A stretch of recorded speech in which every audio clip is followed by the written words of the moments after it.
اعوذ باللہ من الشیطان الرجیم بسم اللہ الرحمن الرحیم۔ السلام علیکم پیارے دوستو، میں ہوں عاطف مجید۔ میں اس وقت موجود ہوں ایم اے شہزاد خان صاحب کے ساتھ۔ خان صاحب سے میں بات کروں گا۔ خان صاحب بار بار کہتے رہے ہیں 17 تاریخ بڑی خطرناک ہوگی۔ اگر دیکھا جائے تو دنیا میں ایک خبر آئی، پوری دنیا میں 17 تاریخ کے حوالے سے، یحییٰ سنوار صاحب جو حماس کے سربراہ تھے وہ بھی اللہ کو پیارے ہو گئے ہیں۔ بعد یہ اسرائیل نے ان کو بھی ٹارگٹ کیا، اور اس کے بعد پھر ساری یہ خبر آئی، یہ 17 کی ڈیٹ، 16 اور 17 کی رات، درمیانی رات اور 17 کی ڈیٹ، یہ بڑی خطرناک ثابت ہوئی ہے۔ اب دیکھیں گے کہ دنیا میں اسرائیل کی جو اتنا زیادہ بڑھتا جا رہا ہے، اسرائیل کو کون نتھ ڈالے گا، یا اسرائیل شترے بے مہار ہو کے اسی طرح آگے چلتا رہے گا۔ خان صاحب سے ذائچہ پوچھیں گے اسرائیل کا۔ السلام علیکم خان صاحب۔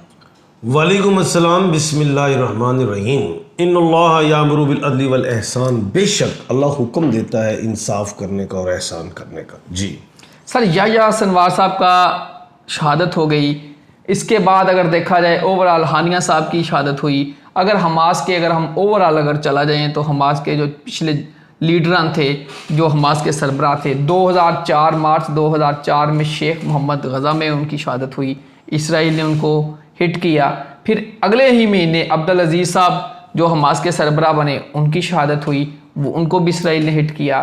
پھر 31 جولائی کو اسماعیل ہانیہ صاحب والا واقعہ بھی ہو گیا۔ اگر دیکھا جائے 16 اور 17 کا یہ یحییٰ والا صاحب والا ہو گیا۔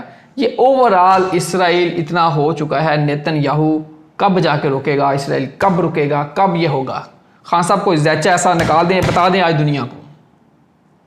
یہ جو نقشہ بڑھاتا ہی جا رہا ہے، بندے لبنان، کبھی اسرائیل، کبھی لبنان اسرائیل سے نکل کے اوپر سے جا کے مصر، یہ کیا ایران کی طرف، فلسطین کی طرف، لبنان کی طرف، عراق کی طرف، شام کی طرف۔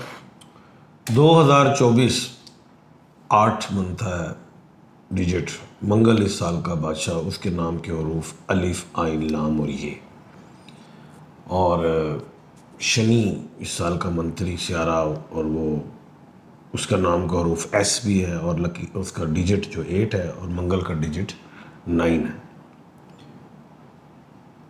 منگل کے حوالے سے میں نے کہا تھا کہ اس سال میں بے شمار جنگیں بھی ہوں گی، لڑائیاں بھی ہوں گی، طوفان بھی آئیں گے، بے شمار آپ نے دیکھے، جہازوں کا، ہیلیوں کا کہا تھا، سارا کچھ ہی ہوا، ارتھکویک کا بھی کہا، سٹورمز کا بھی کہا، سارا کچھ ہی ہوا، اللہ معاف فرمائے۔ اور میں نے یہ بھی کہا تھا الف عین لام یہ والے لڑیں گے بھی، اور ان میں شہادتیں بھی ہیں زیادہ۔ اب الف عین لام یہ، پہلے تو الف عین کو ہی پکڑے، ایران، افغانستان، کیا کہتے ہیں، اسرائیل، امریکہ، یہ فرنٹ پہ زیادہ رہے، اور یہ میں، اور لام میں وہ لبنان دیکھ لیں، اور یہ میں یوکرین دیکھ لیں، یہ چیزیں فرنٹ پہ رہی زیادہ۔ اب شہادتیں جو ہی مسلمانوں میں بڑے نامی نام ہوئے، سب سے پہلے ابراہیم رئیسی، جی ہاں، شہید ہو گئے ایران کے، الف میں تھے۔ پھر اس کے بعد اسماعیل الف میں آ گئے، ہانیہ۔ پھر اس کے بعد عبدالعزیز عین میں آ گئے۔ پھر آج یحییٰ، یہ جو 16-17 کو آیا معاملہ، یہ آ گیا، سارا الف عین لام یہ چل رہا ہے۔ ہمارے ملک پاکستان میں بھی اگر دیکھیں تو وہ الف عین لام اور یہ میں ہی ساری بات چل رہی ہے، جو چاہے وہ اداروں میں ہو معاملات، چاہے کسی بھی معاملے میں، اور چاہے سیاستدانوں میں ہو، یہ ساری چیز الف ہے۔ خیر، یہ سال لڑائی جھگڑے پہ رہا۔ اب بات یہ ہے کہ جو نیتن یاہو ہے، نیتن جو ہے یہ ہے اسکورپیو میں، اور یاہو جو ہے وہ ایریز میں۔ ایریز بھی اس سال کا بادشاہ، ٹھیک ہے نا، وہ الف عین لام یہ والا یاہو ہے نا، اور ادھر نون سے ہے۔ اب نون جو ہے وہ اسکورپیو میں، ادھر بھی مریخ لگا ہوا ہے، ادھر 2 مریخ کا مالک ہے یہ۔ اب دوسری بات بڑی اہم ہے کہ یہ جو نیتن نون جو ہوتا ہے نا، سوچتا بڑا، 3 سال سے ڈپریس رہا، اور اس دفعہ یہ اگریسو بھی ہوا ہے اور چالے بھی چلتا رہا نون۔ اچھا، اب برشک راشی سے اس کا تعلق ہے، وہاں پہ میک راشی سے ہے، نیتن برشک سے ہے، اور یہ یاہو جو ہے وہ میخ راشی سے۔ اب ادھر ہم غور کریں کہ برشک راشی میں 13 اکتوبر کو جو ہے وہ چلا گیا شکر۔ اب 29 اکتوبر کو برشک راشی میں وہ جا رہا ہے، مرکری جا رہی ہے 2۔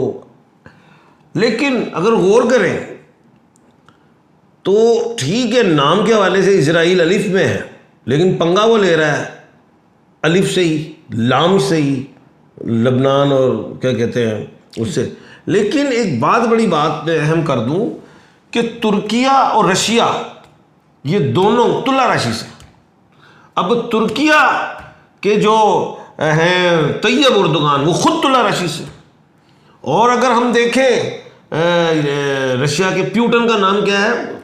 پیوٹن پورا نام لے پیچھے سے آئے چل کے. ولادمیر پوٹن. ولادمیر. اب ولاد جو ہے وہ برق راشی سے ہیں. اب برق راشی میں بھی پھر اگر ہم غور کریں تو شکر ہے تو بیلنس آ گیا. ایک بات. دوسری بات بڑی اہم کروں کہ ترکیہ عنقریب، چائنا عنقریب، رشیا عنقریب ایران کو بڑی سپورٹ دینے لگا. ایک بات بلکہ ہو سکتا دے بھی دی. اس سے بڑی بات ایٹامک پاور ہے جو میں سمجھ رہا ہوں ایران اناؤنس چاہے اس ہفتے کر دے اگلے ہفتے کر دے، یہ بات میں کر رہا ہوں. اسرائیل نے اب غلطی کر دی ایران کی ریفائنری کی طرف، کسی بھی ایسی تیل کی طرف ایران ایٹم بم مار دے گا اسرائیل پہ. ابھی شاید اس کی اتنی جلدی نوبت نہ ہے، لیکن جو میں دیکھ رہا ہوں سمندر میں بحری بیڑے چل پڑے اور تیاری کے ساتھ لیس ہو گئے. اسرائیل نے جتنی مسلمانوں کی شہادتیں کی اب کم ہو گئی ہیں کیجولیٹیز کے، یا اور پھر یہ جو جہنم واصل نہیں ہوتے تھے اسرائیلی یہودین جو ہیں، یہ جہنم واصل نہیں ہوتا، ابھی یہ روز پھڑکتے ہیں اور یہ چھپاتے ہیں اپنی خبروں کو. مسلمانوں میں تھوڑا پرابلم ہے، وہ سچ سے نکال دیتے ہیں. اگر 100 مرا تو 100 ہی بتا دیتے ہیں، 100 شہید ہوئے تو. اسرائیل کے اگر 1000 مرے ہیں جہنم واصل ہوئے تو کہتا ہے ساڑھے تو مرے نہیں، 2 مرے، جس سے اس کی ہیبت قائم ہو رہی تھی. اب تو کھل کے پکچر آ گئی نا. تو میں نے ایک بات کی تھی کہ 20 اکتوبر کو تو پہلے تو کہا تھا 17 اکتوبر کو سورج جائے گا کس پہ؟ 7th ہاؤس میں ہوگا. اور 20 اکتوبر کو منگل جو ہے، منگل جو ہے 20 اکتوبر کو منگل جو ہے کرک میں جائے گا، جس سے اسرائیل ٹھکے گا. آئندہ آنے والا ہفتہ آپ دیکھنا اسرائیل پہ بمبارڈمنٹ بھی اچھی ہوگی، میزائل ہوگی، بلکہ اب تو اس پہ شروع ہی ہو گئی ہے. اب ابھی اس کو میرے خیال سے 2-3 دن پہلے اربوں روپے کے جہاز اس کے تباہ ہوئے ہیں جو امریکہ سے اس نے لیے تھے. اور ایران نے اپنی جنگ کی تیاری مکمل کر لی ہے. چائنا سے بھی غالباً اس نے جہاز مانگ لیے ہیں، اس نے اس سے بھی خرید لیے ہیں، رشیا سے بھی خرید لیے ہیں. وہ اپنی فضائی طاقت میں مضبوط ہو رہا ہے کیونکہ ایران کے پاس فضائیہ میں اتنا مضبوط نہیں تھا. ایران مضبوط تھا میزائل میں، ادھر اسرائیل مضبوط تھا فضائیہ میں. ٹھیک ہے، اب ایران کے پاس، لبنان کے پاس فضائیہ کی طاقت مضبوط ہو گئی ہے، ٹھوکیں گے. آخری سوال میرا یہ ہے، اگلے ہفتے حملہ ہو رہا ہے؟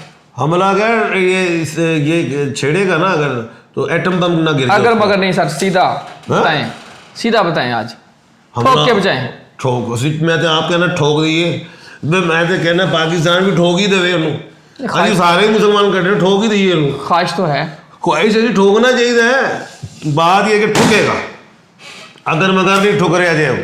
نہیں جی، اب منگل اسرائیل کو بھی اگلے ہفتے انشاءاللہ ڈنڈ ڈالے گا، انشاءاللہ ڈالے گا، اور اسرائیل کو بھی اور مسلمان مل کے ڈالیں گے. اللہ خیر رکھے انشاءاللہ. جی پیغام اسی پہ پیغام ہے، پیغام کی ضرورت نہیں، سب سے بڑا پیغام یہی ہے. یہی پیغام اللہ تعالیٰ اسرائیل کو، یا اللہ بس سب گیدڑ کی ٹیپو سلطان کا پیغام دیں گے. گیدڑ کی 100 سالہ زندگی سے شیر کی 1 دن کی زندگی بہتر ہے. بالکل صحیح بات ہے. اللہ تعالیٰ مسلمانوں پہ اتنی اتفاق ڈال دے کہ مسلمان بھی اب چم کے کھڑے ہوں اور اسرائیل کو بتا دیں اور نیتنیاہو کو بتا دیں کہ وہ تو یہودی اتنے سے یعنی کہ آٹے میں نمک بھی نہیں ہے. بالکل صحیح، نمک کڑنا بہنا ہے. اللہ تعالیٰ آپ سب کا ہمیں ناصر و عاطف مجید رمیش راج خان صاحب کو دیجیے اجازت. اللہ حافظ. پاکستان زندہ باد، پائندہ باد.